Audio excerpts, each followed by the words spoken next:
Semana aí foi agitada, né? Porque teve o lançamento da Crew 6, né? Na Crew Dragon.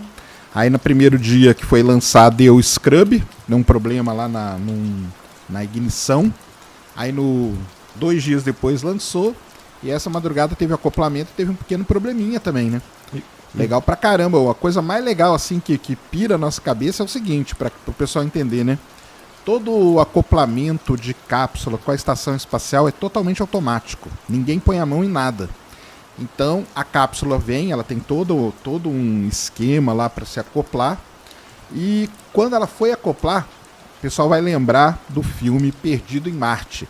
Lembra quando esqueci o nome dele. Não é o...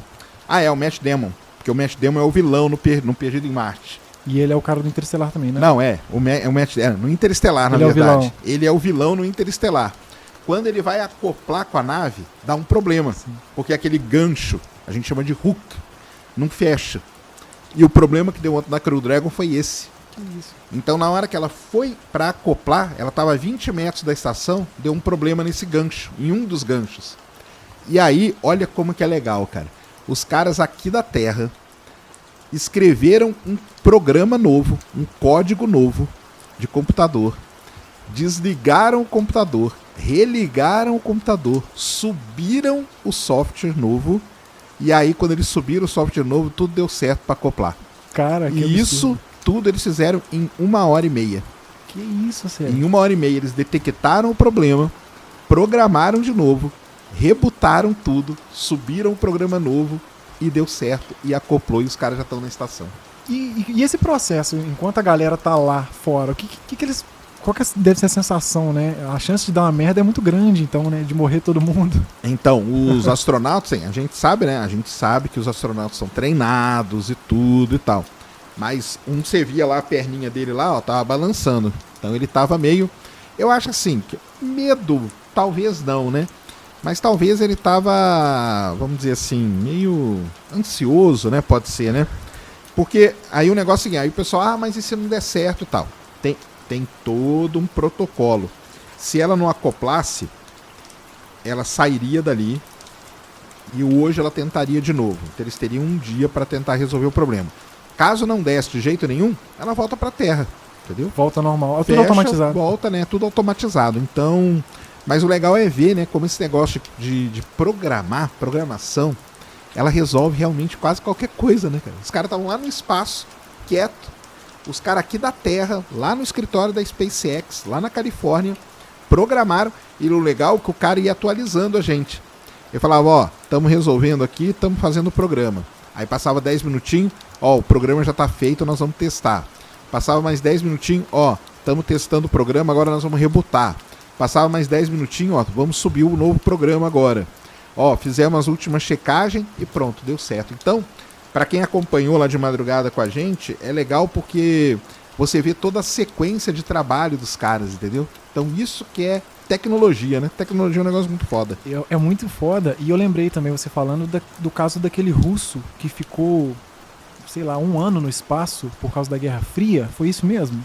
Teve o russo que ficou esquecido, né? Isso, o que aconteceu nesse caso? Então, porque ele foi pra estação, e era na estação Mir, né? Nem era na ISS, não, era na outra estação espacial que a gente teve. Quando ele estava lá no espaço, foi quando dissolveu a União Soviética. E aí, vamos dizer assim, ele basicamente ficou sem país, né?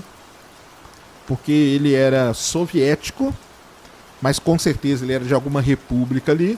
Quando dissolveu, virou um grande problema, porque quem que vai lá? Quem que vai pagar? Como que vai ser e tal? Então até resolver, ele ficou lá quieto na estação. Aí resolveu, buscaram ele, e o mais legal desse cara, sabe o que foi? Foi quando ele voltou. Porque ele voltou para a Terra, ele saiu andando da nave, e sabe o que ele falou na hora que ele saiu? A primeira frase dele? Estamos prontos para ir para Marte. Porque ele tinha passado muito tempo, que seria basicamente um tempo de uma viagem para Marte. E ele estava bem. Então quando ele desceu da nave, ele falou, estamos prontos para ir para Marte. Cara, mas que azar, hein, que o cara deu. Lembra muito aquele filme Terminal, né? Que o Tom Hanks fica preso porque enquanto ele está viajando, tem uma guerra no país dele. Aí quando ele pousa em Nova York, ele não pode entrar em Nova York, ele não pode voltar, porque ele não tem mais país. Foi esse cara. Só que o cara ficou preso na estação espacial. Cara, eu viajo muito e eu passei, quando eu conheci o seu canal, comecei a pesquisar e eu vi um episódio seu com o Palhares. O Marcos Palhares. Grande Palhares. E eu vi aquele voo na estratosfera. Falei assim, gente, Legal. eu não posso ter dinheiro não que eu vou na parada dessa. Você tem coragem de fazer Eu não algo? tenho, não. E daquele cara, Jeff Bezos? Também não. Eu não tenho coragem de nada disso. E o do Palhares, pior ainda, porque o Palhares ele desmaiou, né? Ele desmaiou e ele nem lembra que ele desmaiou. Isso que é interessante. Oh, muito incrível, né, cara? E como que pode ter gente que descrê dessas paradas, né? Né? Tem um pessoal aí, né? Maluco aí. Do Big Brother. O que rolou ontem do Big Brother? Que você Então, falou? o Big Brother ontem tá aí em todos os canais. Entra aí na Choquei aí, galera, que vocês vão ver.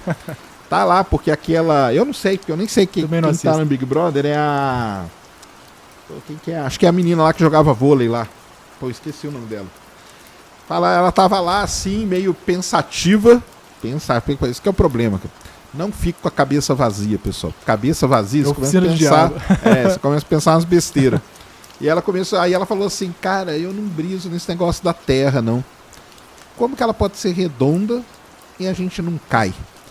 Quer dizer, ela não tem noção nenhuma de escala, né? Porque ela deve achar que a Terra é do tamanho de uma laranja e a gente vive em cima, né? Sim. Aí sim, né? Mas ela não tem ideia que a Terra é um negócio gigantesco, que a gente não é nada, né? Perto da dimensão da Terra e tudo. Mas aí eu acho que o cara que tava do lado dela falou, não, você tá doida, cara, não tem nada disso. Aí ela meio que... Mas aí o pessoal pega isso e aí vai dar a voz pros caras, É um né? problema. Isso é um problema. Isso é um problema. Cara. Porque fala num programa que tem grande audiência e tal, né? Sabe o que eu fico puto com galera que defende terra plana? Quando coloca a Bíblia no meio. Porque eu sei que não tem nada na Bíblia que fala que a terra é plana. Eu fico puto com isso, cara. Mas porque a base deles é isso, cara. Entendeu? A base deles é religiosa. Pois entendeu? é, cara. Eu não consigo entender. Eu fico puto com isso. É gente idiota. É gente doida, né? Não dá pra passar pano e dar moral pra esses caras, né? Muita doideira. É Tá muita doido. loucura. Mas falando em dimensão, eu fiquei muito impressionado com a órbita do Sol. Na verdade, a órbita que os planetas fazem do Sol, porque é muito longe, né? A Terra é muito longe do Sol. E ainda assim, faz a órbita certinho. Não existe uma chance da Terra sair da órbita do Sol, os planetas saírem da órbita do Sol? Não tem, né? Porque embora seja tudo muito longe e tal, o Sol corresponde aí a mais de 98, 99% da massa do sistema solar. Então a atração gravitacional dele é muito violenta aqui. Na Terra não é a Terra. Mesmo Júpiter, né, que é o maior planeta do sistema solar, ele não é nada perto do Sol, né? Então ele mantém, né, a influência. Se a gente pegar a descrição do Einstein, né, a curvatura que ele causa no espaço-tempo engloba tudo isso. Então não tem esse erro de sair. Agora é legal pra caramba porque existem programas que você consegue simular coisas no universo. O Space Engine é um deles. E é legal demais porque você monta o sistema solar do jeito que o sistema solar é. E aí de repente você vai lá e tira o Sol do nada.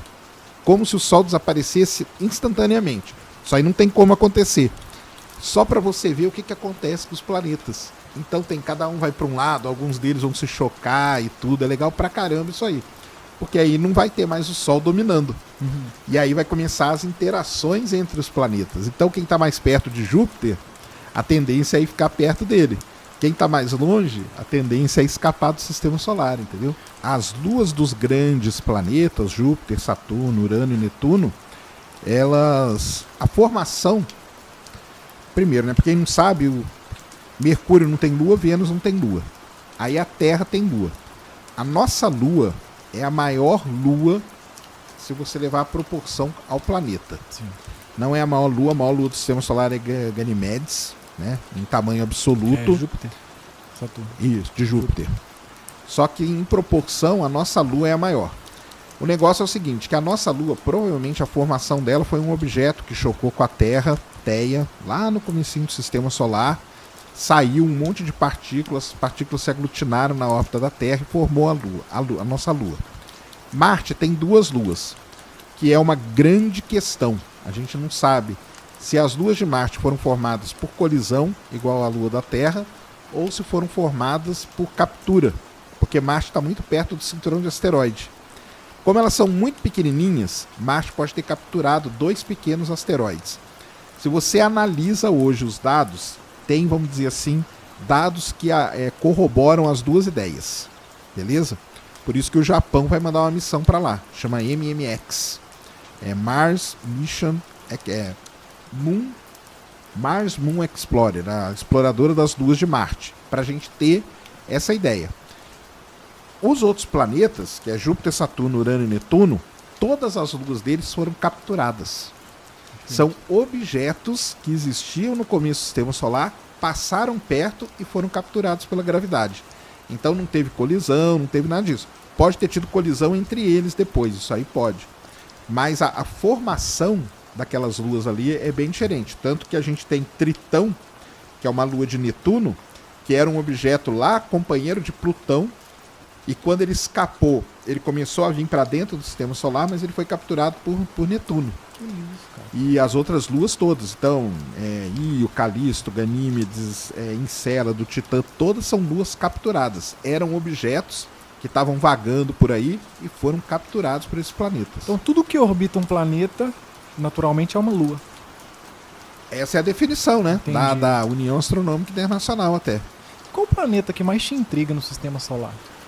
Pra mim é o que não é planeta, cara. Que é Plutão. Plutão. Por É o quê? que eu mais gosto. Por quê?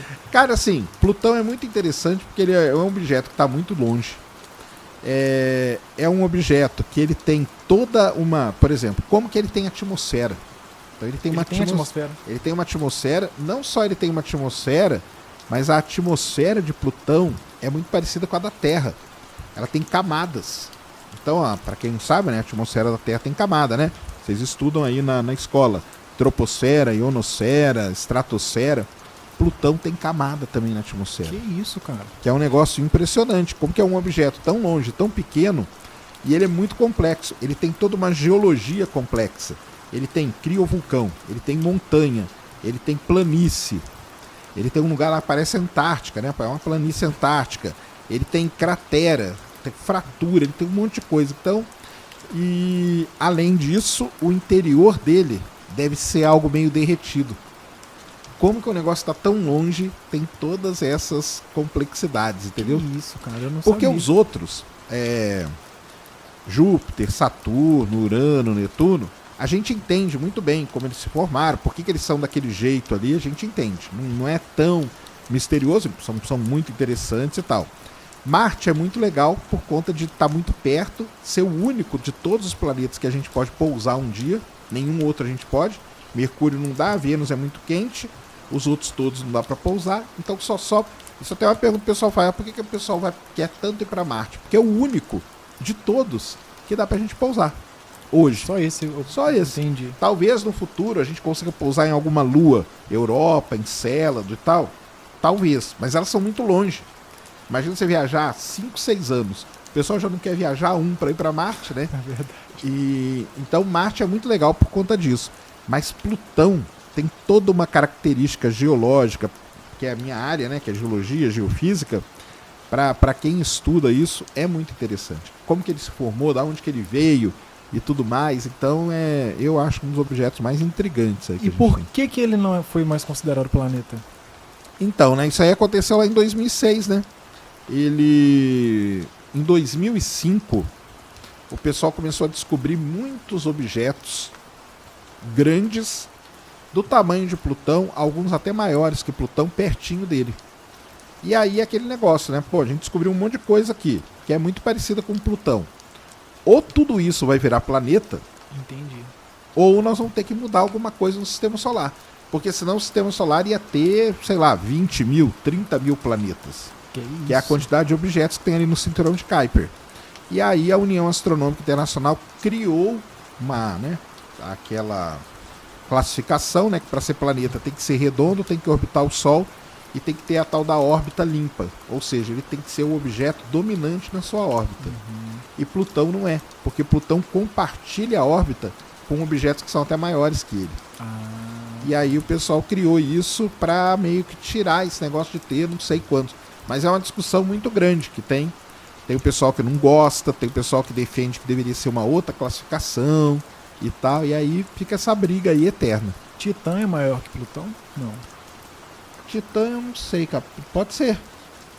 Plutão é pequenininho, né? Pequenininho. Plutão é bem pequeno. Titã é muito louco, né?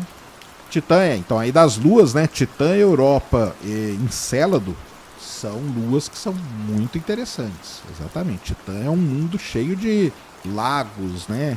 Oceanos de hidrocarboneto. Tem uma atmosfera complexa também, densa. Tem um vídeo, né, da sonda entrando em Titã. Em Titã foi a Huygens, pousou lá em 2004, 2005, né? Comecinho de 2005 ela pousou. E Titã é o único objeto do sistema solar, além da Terra, que tem líquido na superfície. Não é água. É metano, etano líquido. Mas tem líquido na superfície. Nenhum outro objeto tem. E isso é uma coisa desafiadora, porque como que Titã, que está tão longe, que é muito frio, como pode ter líquido na superfície? Bizarro. Porque aí ele tem uma atmosfera que é muito densa. Tipo e a Vênus. né, menos densa que Vênus, mas é uma atmosfera que consegue guardar um calor a ponto de deixar um líquido existir na superfície. É absurdo, cara. Isso aí é um negócio sensacional. Sobre Marte, dá pra pousar em Marte, beleza, mas como que resolve o problema da atmosfera? Então. Aí os astronautas lá vão sofrer com a radiação, né? Violentamente. Marte tem atmosfera, só que ela é muito fininha e é bombardeado por radiação muito violenta, né? Então... E como que o Elon Musk vai levar a galera pra lá? Então, e o pior é que o Elon Musk falou ontem, né? O Elon Musk falou ontem que o ser humano vai pousar em Marte em 2026. Já adiantou, né? Adiantou. E aí é o seguinte, pessoal. Ele falou. Aí o pessoal vê assim, é verdade o que ele falou? Eu falei, se ele falou é verdade, né? Agora, se vai ser realizado, são outros 500. Para ir para Marte, a gente só pode ir a cada 2 anos, por causa da órbita da Terra e de Marte. Então a gente teve uma janela em 2020, que foi quando foi o Perseverance. O ano passado a gente teve uma janela para Marte. Ninguém mandou nada. Isso é um desperdício. Porque se você quer ir para Marte, o ideal seria você mandar coisas em todas as janelas para testar. Então nós já perdemos uma janela. Beleza. Vamos lá, hein? O Elon Musk falou que em 2026 o ser humano vai pisar em Marte. Foi isso que ele falou. A gente só vai ter mais uma janela, que é de 2024. Então, olha só. Ele tem que preparar a nave dele para ir para Marte. A nave dele tem que ir para Marte. Não vai tripulada primeira, com certeza. Tem que ir e dar certo. Para ir na próxima janela, que é 2026, ele colocar algum astronauta ali e mandar para Marte. Tem que muita coisa dar certo. Tem que muita coisa dar certo, não pode dar problema nenhum em nada. Lembrando que nós já estamos em 2023 e já em março de 2023. O tempo, ele não para, né? Então ele vai continuar. Ele ainda nem testou a Starship. Então assim, aí tudo bem. Ele falou, ele pode falar, não tem problema nenhum. Só que a gente tem que entender que o Elon Musk ele tem muita parte de marqueteira dele.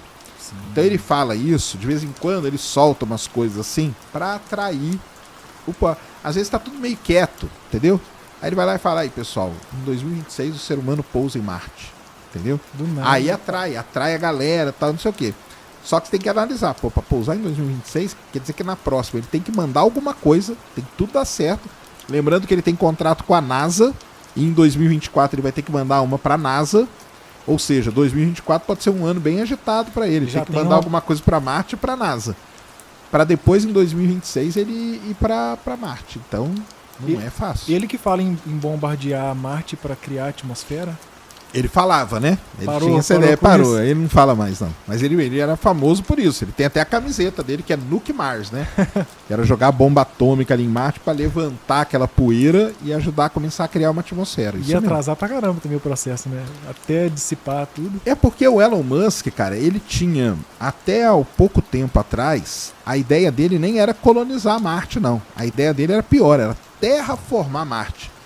Tanto que, se você entrasse em qualquer coisa da SpaceX, o logo da SpaceX era Marte, vermelhinho, depois ficando azulzinho, depois ficando com água de novo e tudo. Porque a ideia dele, a obsessão dele, era terraformar Marte. É uma coisa muito absurda. É isso que ele quer, é um absurdo. Né? Não dá, é milhões, milhares de anos, né? Dezenas de milhares de anos para terraformar. E aí nisso é que ele fez. Então ele usava a camiseta Nuke Mars, que era a ideia de jogar isso aí. Depois era a ideia de colocar ímãs gigantes para criar um campo magnético, entendeu? Em órbita. E ele foi nessa ideia. Isso aí ele meio que parou de falar. Faz tempo que ele não fala em terraformar. Agora ele fala em ir para Marte, colonizar. Aí isso aí ele mantém ainda.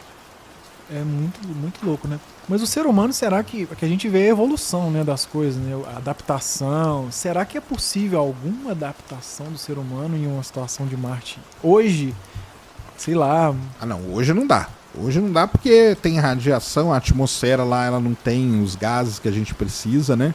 A atmosfera de Marte é o quê? 90 e tantos por cento, 95% de óxido de carbono. Será que é mais fácil o ser humano ser modificado para suportar Marte ou Marte ser modificado para... É que o ser humano põe as roupas, né? Aí Já nas era. roupas ali tá tranquilo, né? Mas aí é difícil, porque a atmosfera marciana ela é muito tóxica pro ser humano, né?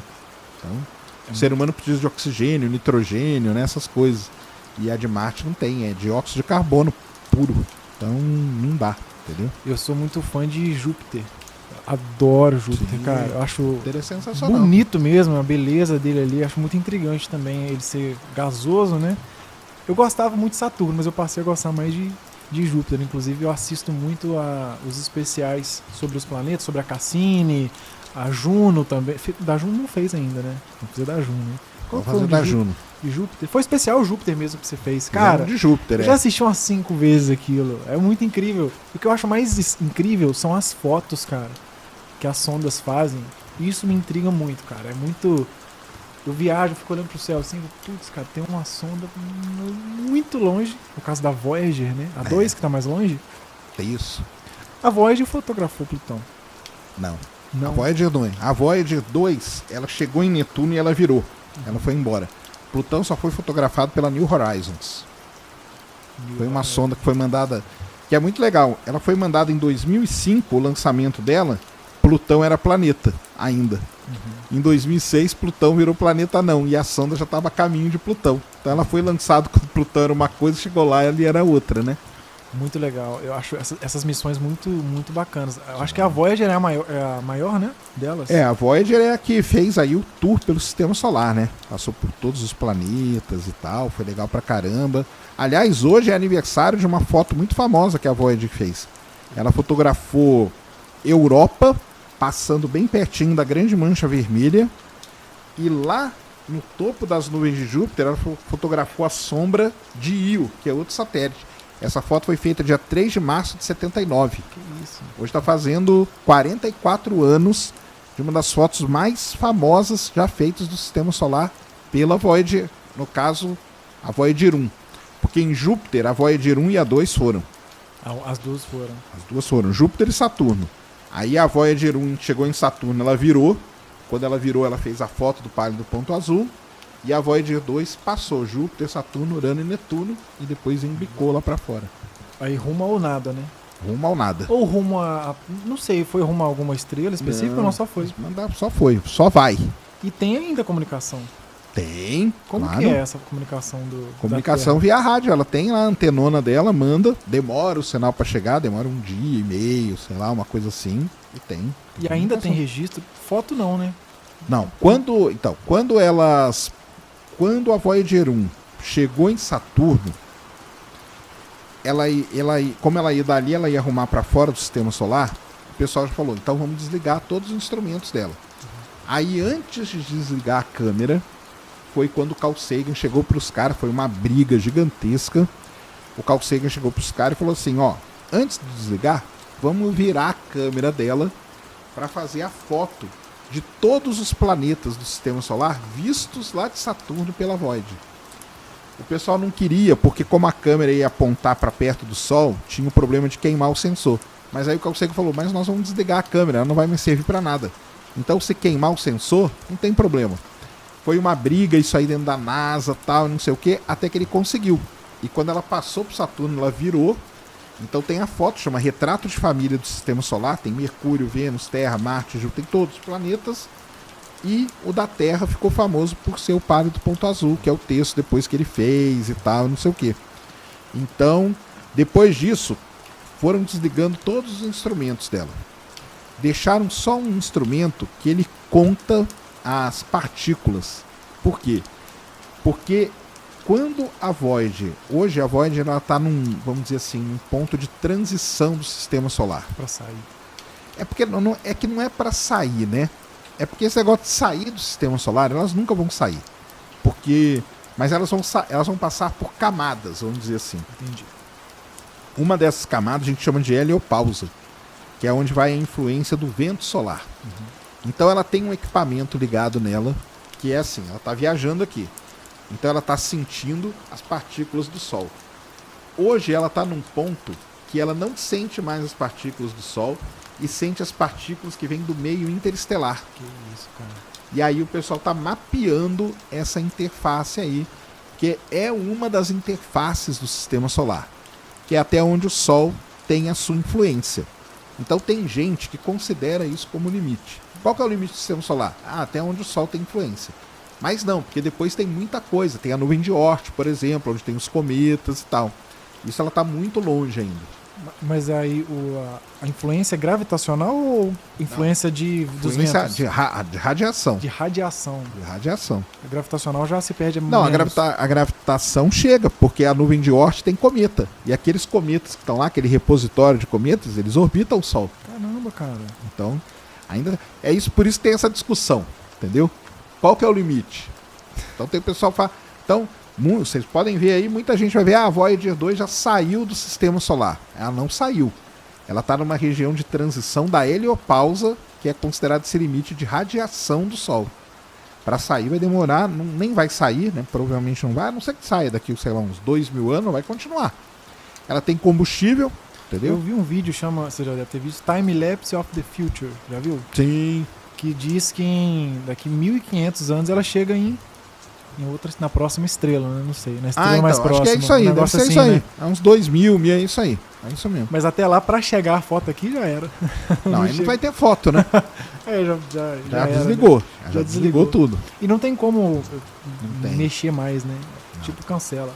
Qual missão que você mais curte dessas missões, assim? Cara, Voyager eu gosto muito, porque foi uma missão que ela tem muita história, né? Primeiro, o jeito que ela foi planejada, como que ela chegou tão rápido nesses planetas, né? Então foi um momento especial no sistema solar, onde os planetas se alinharam e você tinha que lançar a Voyager naquele momento para ela aproveitar e fazer os estilingues gravitacionais, por isso que ela foi tão rápido até lá.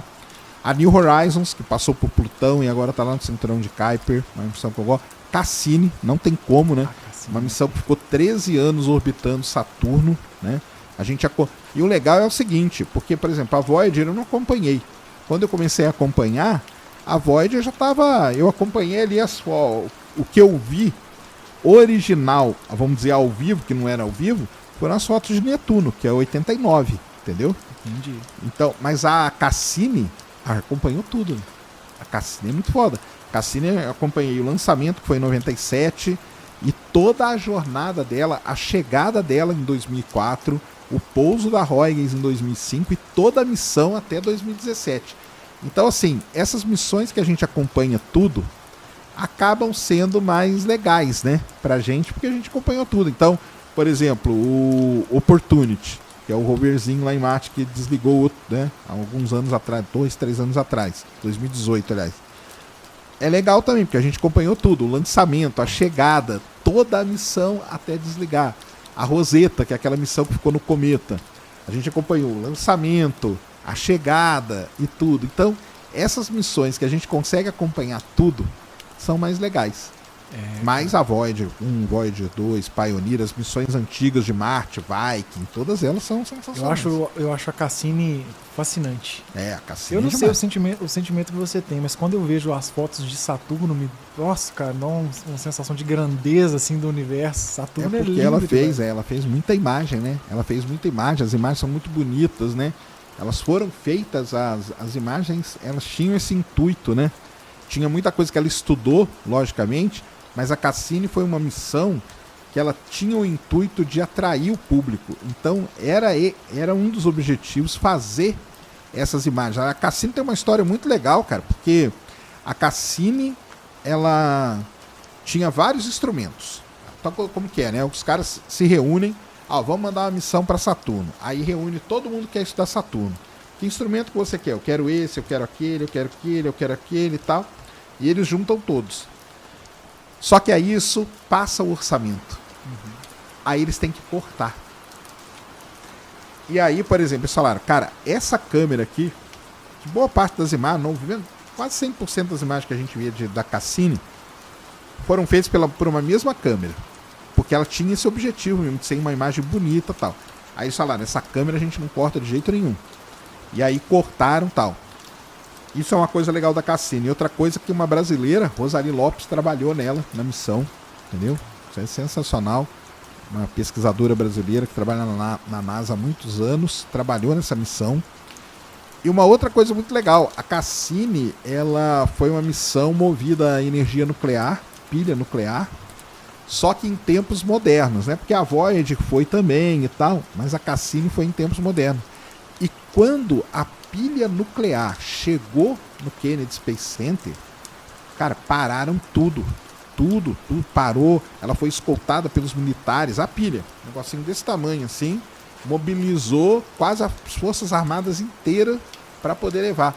Chegou lá, ninguém podia encostar a mão, eram só 2 ou 3 pessoas super especializadas. E no dia do lançamento da Cassini e da New Horizons depois, também aconteceu a mesma coisa. Essas missões que são movidas à energia nuclear têm um perigo do foguete explodir. Imagina que o foguete explode com uma sonda movida à energia nuclear. Nossa, é um acidente nuclear. Então eles têm uns protocolos de segurança que são uns livros assim, ó, com tipo 3.000 páginas, entendeu? E uma coisa legal é o seguinte, depois que lança e não explode, eles têm a tradição de queimar esse livrão aí, ó. Porque não vai precisar mais, né? Não vai precisar. Então a Cassini a gente acompanhou isso e a New Horizons depois foi do mesmo jeito também. Não tem vídeo do mergulho da Cassini, não? Tem. Não tem porque ela não fez, né? Ela fez, o que a gente tem é uma animação, né? Sim. Ela fez as últimas fotos, né? Que foi setembro de 2017, quando eles jogaram a sonda no planeta. Então você tem as últimas fotos que ela fez, mas não tem vídeo dela mergulhando, não. Tem só apenas vídeo que tem de entrando assim, em atmosfera, tem o da Titã. E tem alguma coisa de Vênus também, não tem? Uma foto de dentro de Vênus? Não, de Vênus tem foto da superfície. Da superfície. Isso. É foto, não é vídeo, não? É foto. Das missões Venera, missão da União Soviética na época. Foi a única que foi, se eu não me engano. Foram as únicas. Foram 4 Veneras que pousaram. Da superfície de Vênus, a gente tem, acho que, se não me engano, são 12 ou 15 imagens. Só, tem mais nada. Porque Vênus é o seguinte, a sonda pousou, ela durava meia hora. Derretia e era exprimida. Então ela pousava, fazia as imagens, 1, 2, 3, pum, acabou, não dá mais tempo. Entendeu? Tem uma sonda que estuda o Sol. Qual é? Tem várias. Tem várias. Mas elas estudam daqui? Então, ou elas se aproximam um pouco mais, não? Vamos lá. Sonda que estuda o Sol, a gente tem uma missão que chama Estéreo, que elas são 2 sondas, uma na frente do Sol, uma atrás do Sol. A de trás do Sol, ela parou de funcionar. A gente tem a SDO, que é a Solar Dynamics Observatory, que ela estuda o Sol, acho que do ponto de Lagrange, ela faz as imagens do Sol e tudo. A gente tem a SOHO, que é a Solar Observatory Heliophysics, não sei o que é da NASA, que estuda o Sol também. Aí a gente tem hoje 2 missões que passam bem perto do Sol. Uma da Agência Espacial Europeia, que é a Solar Orbiter, e outra da NASA, que é a Parker Solar Probe. Então a gente tem 2 missões, porque essas sondas elas ficam em órbita em determinados pontos, fotografando o Sol com câmeras, com filtros e tudo mais. Essas 2 missões, não, elas passam pertinho do Sol. Pertinho do Sol. Que isso, aí. Cara. Que loucura. E não derrete. Não derrete. Elas foram feitas para isso. Elas têm um escudo, a Parker Solar Probe tem um escudo de fibra de carbono que é impressionante. Ele resiste e ela chega muito perto. O pessoal até brinca e fala que é a missão que toca o Sol. E ela chega perto quando, assim, uns 300 mil quilômetros? Não. É na casa dos milhões ainda. Dos milhões ainda. Mas você pensa assim, que Mercúrio está a 58 milhões de distância de quilômetros do Sol. Eu viajei muito agora, então, entendi. 58 milhões. essa sonda, se não me engano, cara, ela chega a 20 e poucos milhões. Ela chega muito perto. Isso aí é muito perto do Sol. Entendeu? Pertinho. É muito perto. A Terra está 150 e pouquinho. A Terra é 150 milhões. E qual que é o objeto que mais te fascina no universo, em tudo, se fosse escolher uma coisa? Aí é buraco negro, né? Aí não tem como, né? Buraco negro é um objeto mais intrigante, mais, como dizia o Stephen Hawking, nem se você pegar o melhor roteirista de Hollywood, ele conseguiria escrever algo que chegue perto que um buraco negro. Buraco negro é sensacional. Ele foi descoberto... Quando foi descoberto o buraco negro? Então, o buraco negro ele foi primeiro descoberto teoricamente, né? Lá com o Einstein, com o Schwarzman, com o Friedman, com aquela galera lá que estudava relatividade. Não chamava buraco negro, né? Eles chamavam de estrela negra, porque eles iam fazendo contas para ver o que acontecia com determinadas estrelas quando elas morriam. Então eles pegavam uma estrela que tem 2 vezes a massa do Sol. Vamos lá, fazia a conta. Isso aqui não vai acontecer nada. 3 vezes a massa do Sol. 4 vezes. 5, 6, 7, 8. Quando chegou em 8, aconteceu um negócio diferente aqui. Isso tudo na caneta? Tudo na caneta. Que isso, velho? Tudo na caneta e lá no começo do século. Quando chegou em 8 vezes a massa do Sol, falou, 8 vezes não, cara. 8 vezes dá um problema aqui. Entendeu?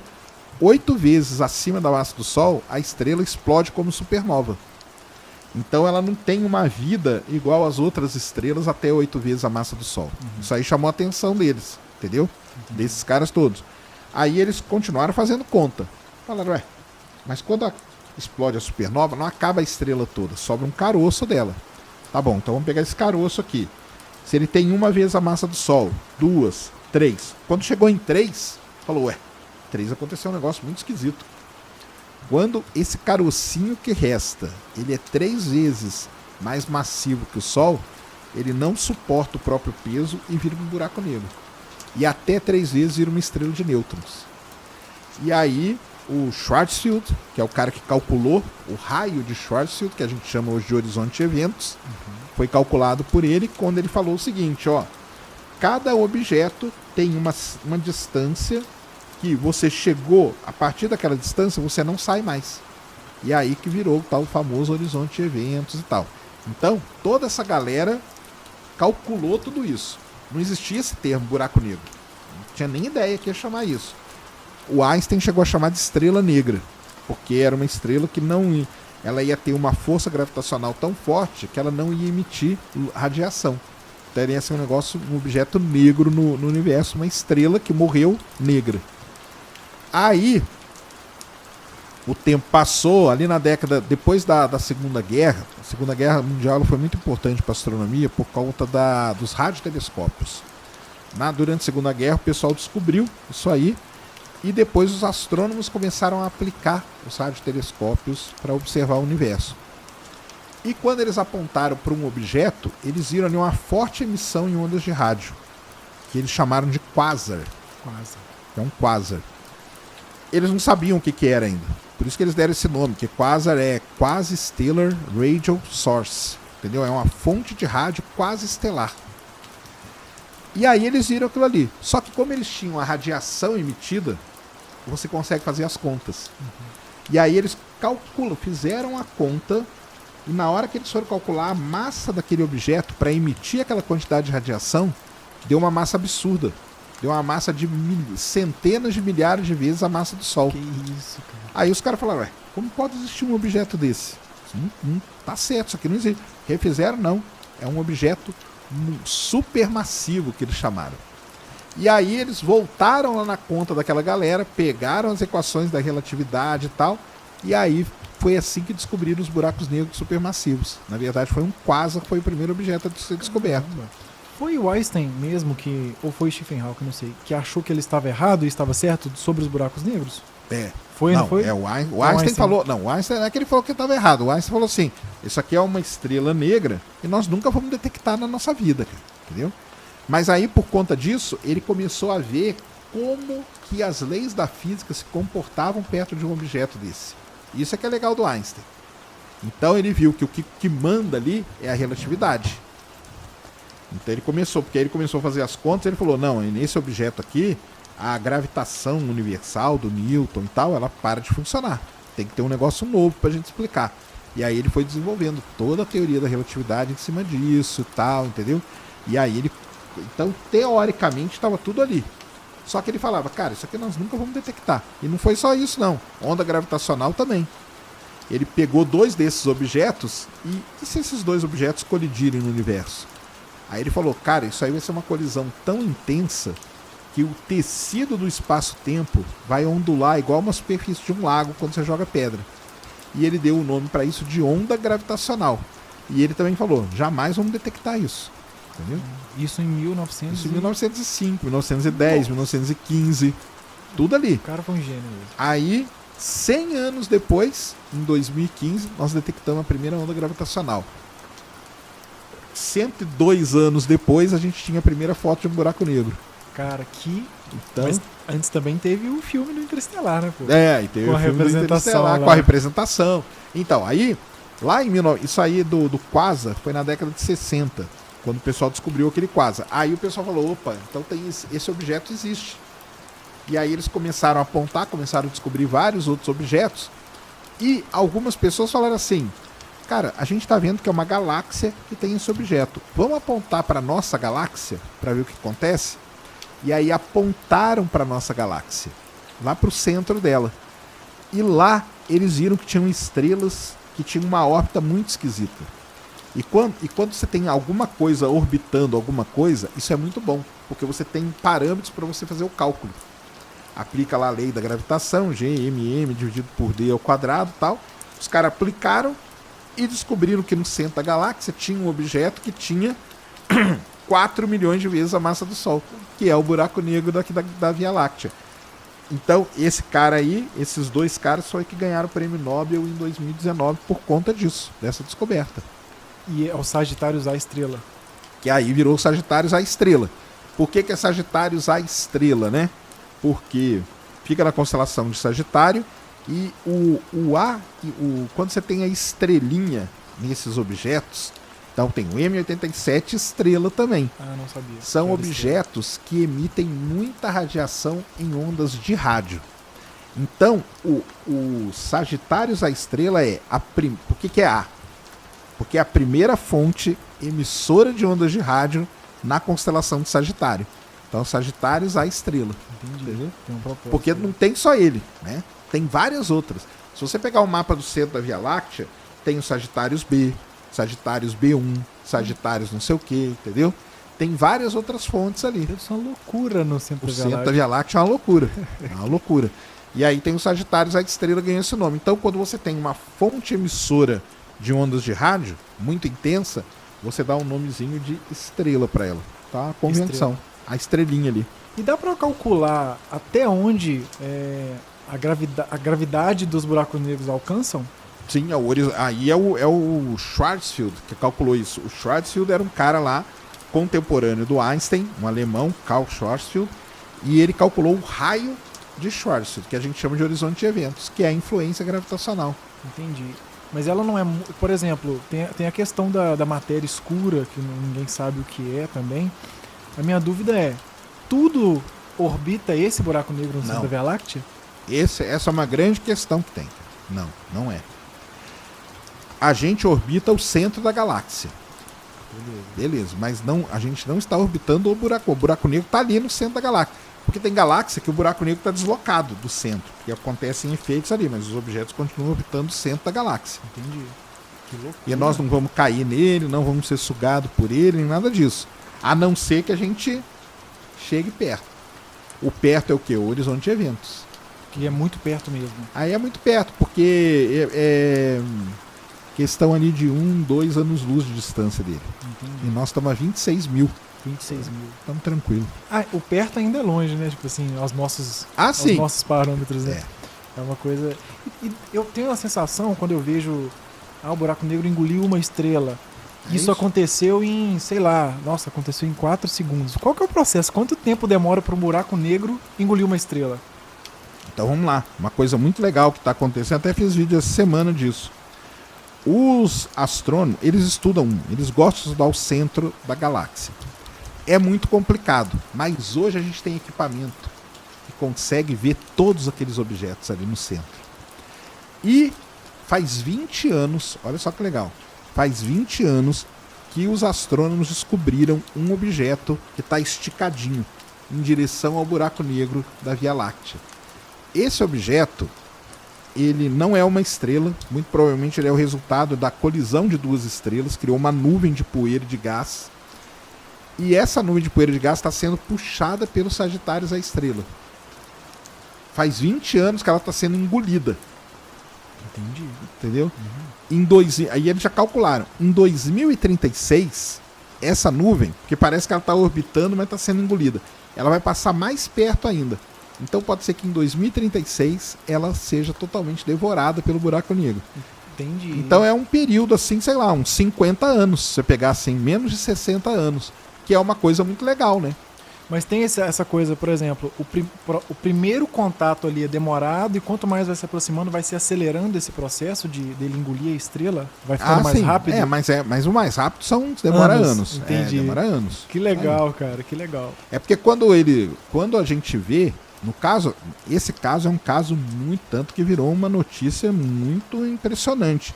Porque é um caso praticamente único dos astrônomos estarem monitorando o buraco negro se alimentando. Porque eles vão lá, observaram um ano, observa no outro, tem 20 anos de observação. Então eles conseguiram desenhar a trajetória. Saquei. Agora, normalmente, o que a gente vê quando um buraco negro se alimenta, que ele engole uma estrela, isso chama um evento de ruptura de maré. A estrela está lá orbitando, deu alguma instabilidade, ela passou perto do horizonte de eventos. Cruzou o horizonte de eventos, ela vai ser puxada. Quando ela é puxada, acontece o que o Hawking falava da espaguetificação. Uma parte dela puxa muito, a outra parte dela ainda tá fora. Só que a gente não sabe, porque quando a gente olha, a gente vê um instantâneo daquilo. Então a gente vê só aquele momento. A gente teria que ficar monitorando para saber quanto tempo que aquilo lá vai desaparecer. Tem um vídeo, se eu não me engano, é o vídeo quando descobriram o buraco negro no centro da Via Láctea, que são as estrelas orbitando. Isso, é isso aí. Aquilo ali foram anos de observação, então. São anos de observação. Pra ter um videozinho curtinho, acelerou tudo. São anos de observação. Que isso, cara. Porque aí eles descobriram, aí começaram a apontar para lá. Aí na hora que você monta todo aquele vídeo, aí você vê a estrela lá. E com isso você calcula a massa. E aí calculou a massa, descobriu que tinha esse buraco negro aí. É um trabalho insistente, né, cara? Esse trabalho de monitorar a coisa, né? São anos fazendo isso. Imagina a frustração da pessoa, o Stephen Hawking, por exemplo, que não viu a foto. Não viu a foto. E ele participou do processo ali, né? Assim, ele não sei se ele participou tanto, não. Mas ele não viu a foto de todo jeito. Mas o Stephen Hawking, a busca dele eram outras, né? Que ele também não viu, não vai ver acontecer. Não vai ver. Que era a radiação Hawking, tudo que ele propôs lá na tese de doutorado dele, entendeu? Mas com certeza, se no dia da foto o Stephen Hawking estivesse vivo, seria um negócio espetacular, ele lá apresentando, né, a foto. Eu achei interessante, eu fiz um episódio só sobre Interestelar com um professor de física lá da minha cidade. A gente falou só sobre isso. E aí eu postei um cortezinho no TikTok e eu percebi que a nossa geração não está perdida. Foi o único vídeo que viralizou, foi algo legal, físico, né? E ele estava falando sobre quando eles se aproximam do buraco negro, sobre o tempo e tal, aquilo tudo do filme. Aí os comentários: não, mas nada é mais rápido que a luz. Não, aí o comentário embaixo, né? Porque você nunca andou de Fiat Uno com a escada em cima, umas coisas assim. Como que é? É possível se aproximar de um buraco negro ou qualquer buraco negro vai destruir tudo que aproxima dele? Se você pode se aproximar contanto que você fique fora do horizonte de eventos. Cruzou o horizonte de eventos, não tem volta. Mas dá... Tá, não tem volta. Mas dá pra passar sem ser desintegrado? Sem ser espaguetificado, o que fala? Isso. Dependendo do tamanho? Se você ficar fora do horizonte de eventos, tá tranquilo. Entendi. Tanto que lá no Interestelar é isso. Aqueles planetas orbitam o buraco negro fora do horizonte de eventos. Entendi. Mas eles estão muito perto. Por isso que o tempo ali passa diferente. Porque eles estão numa situação relativística. Entendi. Então, o horizonte... O alcance gravitacional desses buracos negros é muito menor do que um de uma estrela no comum, por exemplo? É menor. É lógico, porque o buraco negro é muito pequeno, cara. Ah, que doideira. O buraco negro, o que é um buraco negro, né? É uma grande concentração de massa. Vamos lá, para o pessoal entender. Existe um negócio que a gente calcula que chama densidade. Densidade, a fórmula para você calcular a densidade é massa dividido pelo volume. Isso é a fórmula. Um buraco negro, é uma grande quantidade de massa, então o numerador é um número muito grande, concentrada num espaço muito pequeno, num volume muito pequeno. Então o denominador, na matemática, no cálculo, a gente fala que ele tende a zero. Ele não é zero, mas ele tende a zero. Então quando você pega um valor muito grande e divide por outro que tende a zero, o D da densidade aqui, que a gente está calculando, ele tende ao infinito. Então o buraco negro ele é um objeto muito compacto, com densidade muito que tende ao infinito, num volume muito pequeno. Por conta dessa equaçãozinha aí que eu falei para vocês, é que o Einstein falava que o buraco negro é onde Deus fez a divisão por zero. O que ele quer dizer isso? Que Deus pegou toda a massa e dividiu por um volume que é zero. Não é zero, mas ele tende a zero, é muito próximo de zero. Então, por isso que o buraco negro é isso. Agora, o raio de influência do buraco negro, tem aquela imagem lá, que agora eu não vou lembrar, cara, mas o do Sagitários, a estrela, o raio, o horizonte de eventos dele seria algo, eu falei 1 ano-luz, 2, né, mas acho que é menos, agora que eu tô lembrando da imagem, seria alguma coisa aí do tamanho do sistema solar, um pouco maior, mas é pequeno do tamanho do objeto que tem, né? Entendi.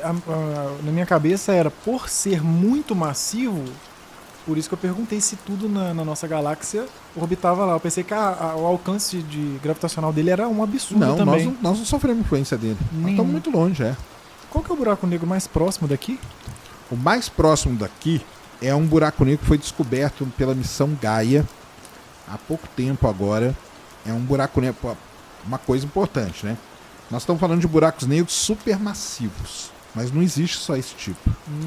Existem buracos negros de massa estelar, que é aquilo que eu falei no começo, quando os caras fizeram a conta da estrela. Então é assim, o buraco negro é dividido pela massa.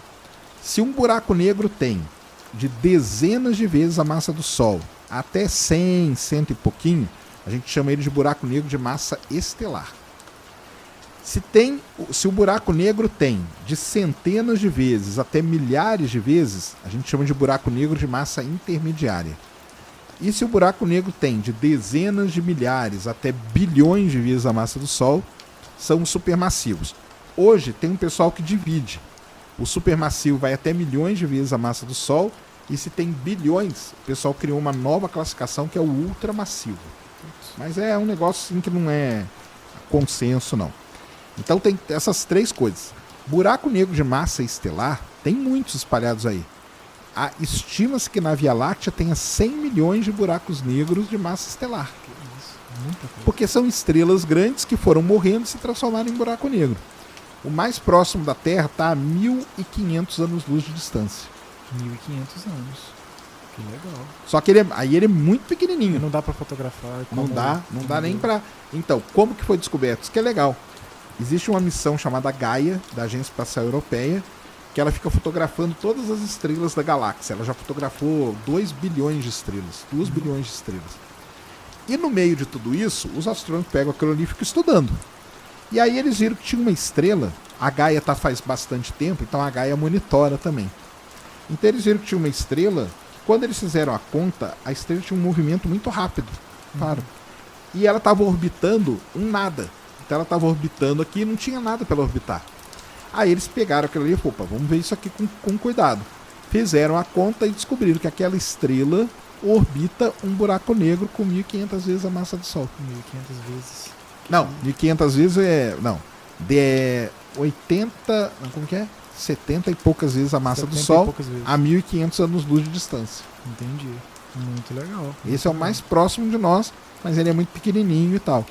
O da Via Láctea está a 26 mil anos-luz de distância. E o da M87? O da M87 é 50 milhões de anos-luz. Olha só, quando lançou as imagens do James Webb, que eu acompanhei com você, deixa eu só ver aqui mandaram mensagem aqui. E quando lançou as fotos do James Webb, aquela... Como é que chama? A primeira que mostrou várias galáxias. A primeira é o aglomerado. O aglomerado de galáxias. Eu vejo alguns pontos de brilho. É possível ter uma estrela fora de uma galáxia? Entre uma galáxia e outra uma estrela? Porque tem Então, aquelas estrelas que a gente vê são estrelas da nossa galáxia. Da nossa galáxia. Elas estão muito perto. Tá. Entendi. Por isso que elas criam aquele padrão lá de difração que a gente fala. Então, e aí eles tiram isso aí, eles tiram essas estrelas, eles não querem isso. Entendi. Aí, então não é possível ter uma estrela fora de uma Cara, galáxia. assim, possível, acho que até é, viu? Tem umas estrelas perdidas, porque tem estrela que escapa da galáxia, né? E ela fica no meio intergaláctico, que a gente chama. Só que a gente não detectou ainda. Aí não rola também, né? E o James Webb, gostaria de falar dele também. Foi um grande... James Webb aí, né? James Webb teve uma história toda conturbada também. Meu papel de parede do computador é os penhascos cósmicos. Penhascos cósmicos. É bonito, da Carina, né? Isso, nebulosa da Carina. Lindo demais, cara. Como que foi o James Webb, assim, que você acompanhou, né, o processo? Cara, o James Webb eu acompanho ele desde quando ele dava errado. E tem muito tempo, então, que rola isso? Tem muito tempo, cara. O James Webb, cara, ele foi proposto pela primeira vez em 1989. Uhum. Ele ia ser muito maior e tal, não sei o que. Aí cortaram, não sei o que, foram ajustando. Aí ele foi proposto mesmo oficialmente em 91. Foram 25 anos, cara, o James Webb. 25 anos pra rolar. Desde os estudos preliminares, fazer desenho e tal, não sei o que, até que começaram a produzir o James Webb, né? Só que qual que é o problema do James Webb? Ele é muito estado da arte de muita tecnologia. Então o espelho primário dele é diferente, o secundário, o terciário, que ele tem 3 espelhos, o escudo de calor, os equipamentos e tudo mais. Então é tudo muito novo, o pessoal não sabia. E aí começou a dar muito problema. Então o espelho deu problema, o escudo de calor deu um monte de problema, equipamentos deram problema, e tudo isso ia atrasando o James Webb. Então ele era para ser lançado era para ter sido lançado no ano 2000, não foi. 2003 não foi. 2005 não foi. E aí foi atrasando. Chegou uma hora que pararam, depois voltaram, depois ameaçaram dele nunca ser lançado. Não vamos terminar, porque ia ficando caro também. Então ia dando problema e ia ficando caro. A NASA não conseguia resolver e tal. Até que chegou um momento crítico ali, que é onde deu muito problema mesmo. Foi 2014, né? Por ali. 2014. Quando ligaram ele na tomada errada, queimou vários motores do James Webb.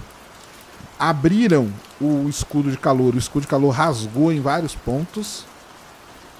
E aí o pessoal falou, cara, e quando fizeram o teste de vibração, soltou vários parafusos que até hoje ninguém sabe para que era. Que isso? Aí a NASA falou assim, cara, tem alguma coisa errada com isso. Aí a NASA contratou uma empresa para fazer uma auditoria, uma empresa externa, que não era da NASA, para fazer uma auditoria ali e ver o que estava acontecendo. E aí os caras viram tudo, criaram, nossa, vocês têm que se preocupar com isso, com aquilo e tal. E aí a NASA embalou. Mas mesmo assim, só nessa história recente, ele era para ter sido lançado em 2018, né? Aí não foi. Depois era para ter sido lançado em 2020, não foi. Até que foi lançado em 2021. Eu acho incrível a qualidade das imagens. Se manteve ou foi atualizando com o tempo? Né? Não, então, os instrumentos, isso que é legal do James Webb, são muito antigos, cara. É mesmo? Porque eles estavam prontos já. Então o que a gente vê é uma tecnologia... É uma tecnologia antiga. de uns 10 anos atrás. Que isso, Sérgio. Que loucura, cara. Então imagina com a tecnologia que vai ficar melhor. O que ele não poderia ver. Mas os equipamentos dele também são, mas mesmo assim são de ponta. Mesmo sendo de 10 anos atrás. Tem também os boatos, né? Não, porque aquilo ali não são imagens reais. A galera fala isso, que não, isso não é uma foto, nada. Porque são em ondas, né? Como que funciona uma imagem do James Webb? As cores que a gente vê, aquela coisa linda. As cores, que o pessoal reclama, né? Isso. Mas aí, cara, o que eu falo é o seguinte, você aí que faz foto no Instagram e põe filtro, sua imagem é real ou não? Me responda. Porque se eu for considerar que a imagem do James Webb não é real, a sua que você posta no Instagram também não é. Também não é. Porque você processou ela. Né? Mas não, cara, são imagens reais. O negócio é o seguinte, os telescópios, eles fazem imagens monocromáticas. Então, como funciona o James Webb? O James Webb ele tem a câmera dele lá, a NIRCam, que é a câmera do infravermelho próximo. Embaixo da câmera tem uma roda, que a gente chama roda de filtro. Ela tem lá uns 30 e tantos filtros. Quando o cara vai fazer a foto da Carina, por exemplo, o cara que bolou fazer a foto da Karina, foi um astrônomo e tal, ele escreveu lá como tinha que ser feita aquela foto. Ele falou assim, ó, você vai fazer tantas horas com esse filtro, filtro 1, tantas horas com o 2, tantas horas com o 3, com o 4, com o 5, com o 10, com o 20, com o 30 e tal. Chegaram várias imagens monocromáticas. Cada imagem ali era feita por um filtro. O que a gente faz? A gente pega essas imagens, cada uma feita por um filtro, leva num software de edição de imagem, que pode ser o Photoshop, não tem problema, entendeu? E lá você junta todas as imagens, faz um negócio, uma operação que a gente chama de blend. Você mistura todos esses filtros. E na hora de você misturar, você dá cor para aqueles filtros. Então você fala, o filtro 1 vai ser azul, o filtro 2 vai ser vermelho, o filtro 3 vai ser verde, o filtro 4 vai ser tal. Aí existem paletas de cores para se ajustar aqueles filtros. E aí você vai montando.